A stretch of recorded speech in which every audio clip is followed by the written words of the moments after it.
Stock మార్కెట్లో invest చేసేటువంటి చాలామంది స్టాక్స్ చెక్ చేసినప్పుడు వారి యొక్క పోర్ట్ఫోలియోలో కొన్ని స్టాక్స్ -40%, -50% పడిపోవడం జరుగుతుంది.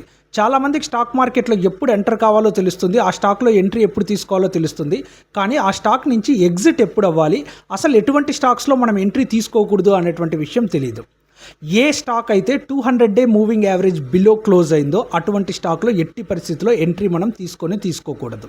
For example HDFC bank 960 rupees price ఉన్నప్పుడు మనకు 200 డే మూవింగ్ యావరేజ్ కన్నా బిలోకి రావడం జరిగింది.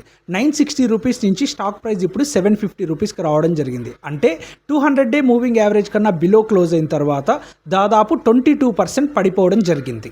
అలాగే స్పైస్ జెట్ స్టాక్ 58 రూపీస్ ఉన్నప్పుడు 200 డే మూవింగ్ యావరేజ్ కన్నా బిలో క్లోజ్ కావడం జరిగింది. Present spice jet stock price 12 rupees ఉండడం జరిగింది. అంటే 200 డే మూవింగ్ యావరేజ్ కన్నా బిలో క్లోజ్ అయిన తర్వాత స్పైస్ జెట్ స్టాక్ దాదాపు 80% కరెక్ట్ కావడం జరిగింది. ఇలా 200 డే మూవింగ్ యావరేజ్ కన్నా ఏ స్టాక్స్ అయితే బిలో క్లోజ్ అవుతాయో అటువంటి స్టాక్స్ని కంప్లీట్గా అవాయిడ్ చేయండి. ఒకవేళ ఆ స్టాక్స్ మీ పోర్ట్ఫోలియోలో ఉంటే కంప్లీట్గా ఎగ్జిట్ అవ్వండి, లాస్ బుక్ చేసైనా పర్వాలేదు. ఈ 200 డే మూవింగ్ యావరేజ్ ఎలా ఉపయోగించాలి, అసలు దీని యొక్క బెనిఫిట్ ఏంటి అనేటువంటి డీటెయిల్స్తో ఒక పీడిఎఫ్ ప్రిపేర్ చేయడం జరిగింది. ఆ పీడిఎఫ్ మీకు కావాలి అంటే పీడిఎఫ్ అని కామెంట్ చేయండి, మీకు పర్సనల్గా డిఎం చేయడం జరుగుతుంది.